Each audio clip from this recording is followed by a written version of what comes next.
Hey there, welcome back to our Harkla YouTube channel. We're so happy to have you. I'm Rachel. And I'm Jessica, and we're the Certified Occupational Therapy Assistants with Harkla. And today we're going to give you some fun activities to do with your 1-year-old. If you have a 1-year-old now, or if you have a young baby who is going to be one eventually, or a little older than one, we have put together some activities to help you foster their development, improve their sensory processing abilities, and to help integrate those primitive reflexes, which are at this age, hopefully starting to integrate and mature and to kind of lay dormant for later life skills.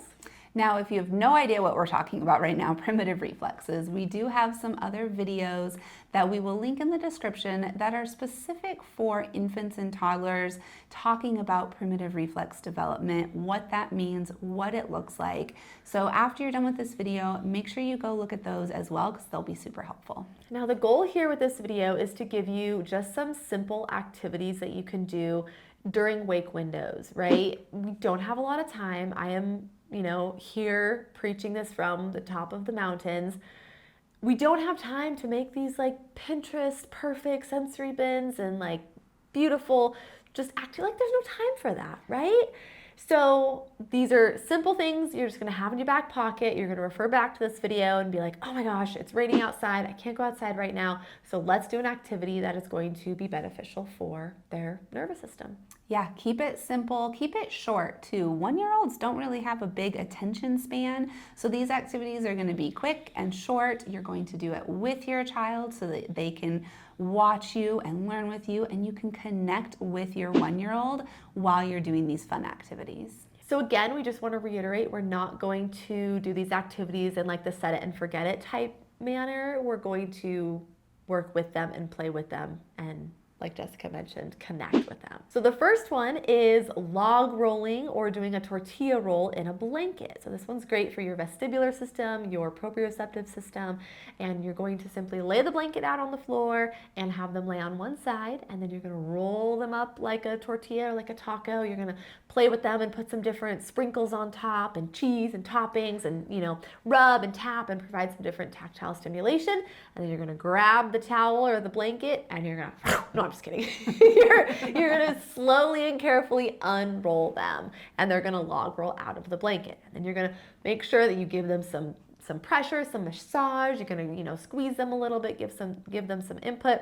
Then we're gonna turn them over to the other side of the blanket, so that way we're working the other side of their vestibular system. Roll them up again, put their toppings on, sprinkles, if you're gonna make a crepe, whatever you're gonna do, chocolate sauce, all the delicious things, and then unroll them again. So it's really fun, really silly. It's a lot of vestibular stimulation, so we want to make sure that we're providing that heavy work, that deep pressure after we do this.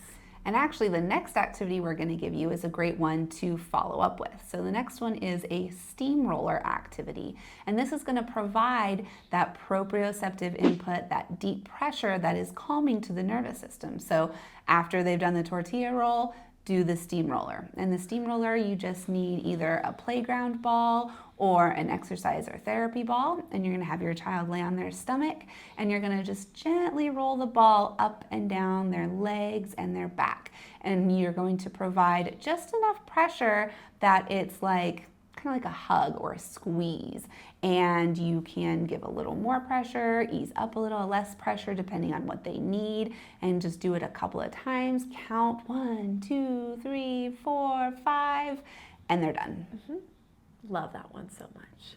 The next one is pretty simple. Again, we're keeping these all simple, but we're just going to roll a ball back and forth and play catch. And so with a 1-year-old, you can have them sitting against a wall. So they sit on their bottom in a long sit, their legs are out in front of them, and you're gonna roll a ball to them and have them trap it and catch it, and then have them roll it back. And this takes a little bit of practice. You might have another adult with you if possible, or another sibling. Show them the passing and the rolling back and forth. Once they get the hang of it, you can bounce it to them. And again, we're working on trapping it with our arms against our chest. Developmentally, that is appropriate. We're working on their vision, their ocular motor skills, and being able to track that ball back and forth, their timing and their sequencing. Such a simple activity that has so many benefits. It's it really doesn't get enough attention. And, you know, like we said, there's all these beautiful Pinterest activities out there in the world, on the internet, and sometimes just taking it back to the basics, rolling a ball back and forth is what you need. All right, the next one is to get messy and do some messy play with food. So different food textures are great, like applesauce, yogurt, ice cream, any type of puree or sauce. And instead of doing this at mealtime when you're trying to help your child eat, do this during playtime. So they're not necessarily hungry, but you can sit at the table or on the floor, maybe go outside and get out this food, put it on a tray or in a bowl and just get messy with it. Practice some, finger isolation by drawing and squiggling in the food. And the nice thing about this is you're doing this messy play activity to stimulate the tactile system and help the tactile system learn how to process different textures, different temperatures if you're doing ice cream or if you heat up the sauce so it's warm. But it's also safe because baby can't, or your 1-year-old can put it in their mouth and it's safe for them to mouth versus something that we might use with older children like shaving cream that we don't want them to put in their mouth. Doing this messy play with food, it's the best way to get messy and stimulate that tactile system and to just have a good time with it. Super fun. The next one is called pots and pans drumming, and it's pretty straightforward, but this one's great for kids who are sensitive to loud noises. Maybe they're uncomfortable by the blender or the vacuum or the hair dryer or the blow dryer in the bathroom, and they're really uncomfortable by those loud noises. So what we're gonna do is set up some pots and pans and bowls with some lids.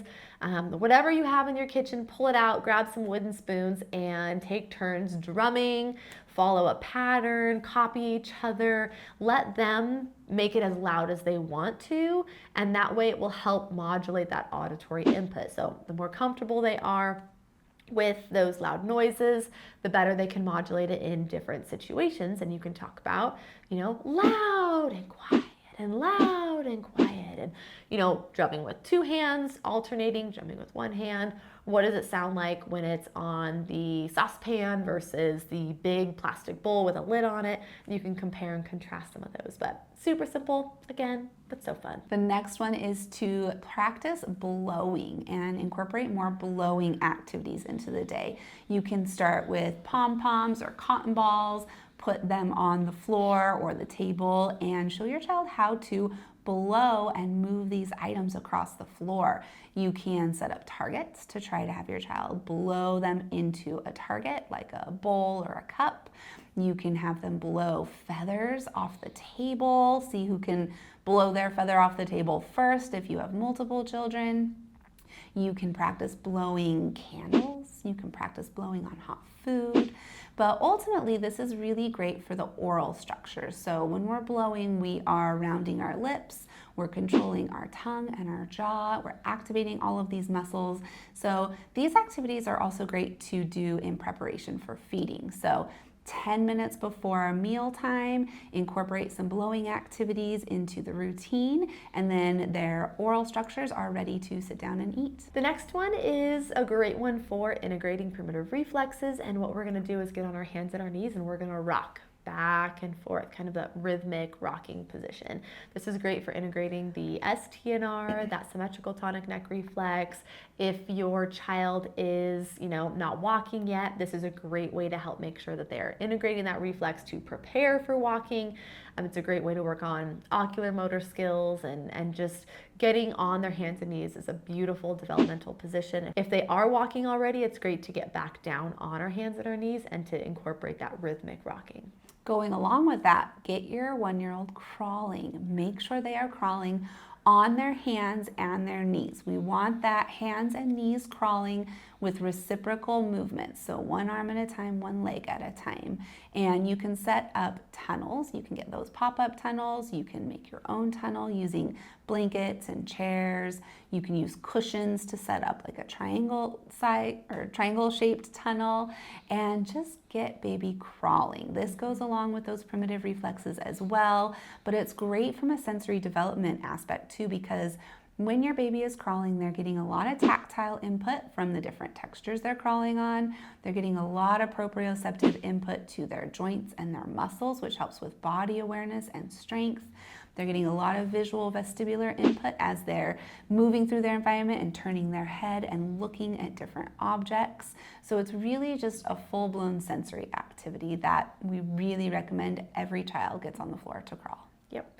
So there you have it, some simple but effective sensory activities to help your 1-year-old learn and thrive and develop on track.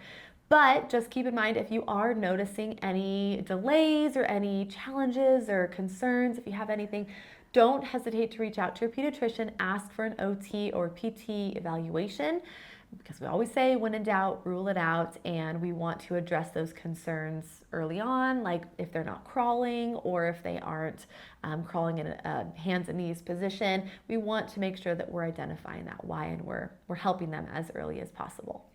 Now, if you loved this video, you loved our activity ideas, you're ready to try them out, great, get started. And if you want more, we do have a full digital course that is all about learning sensory development, primitive reflex integration activities for infants and toddlers. All right, thanks so much for being here. If you like this video, make sure you push the like button, leave us a comment, and let us know which activity you're gonna try with your child today, and subscribe to our channel so that you never miss a new video. If you have questions at all, don't hesitate to reach out. We're happy to help you, and we will plan on chatting with you next Tuesday.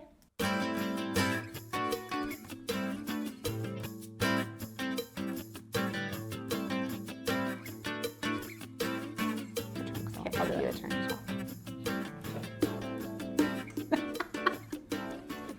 Shocker. So considerate of you. I should try that once in a while.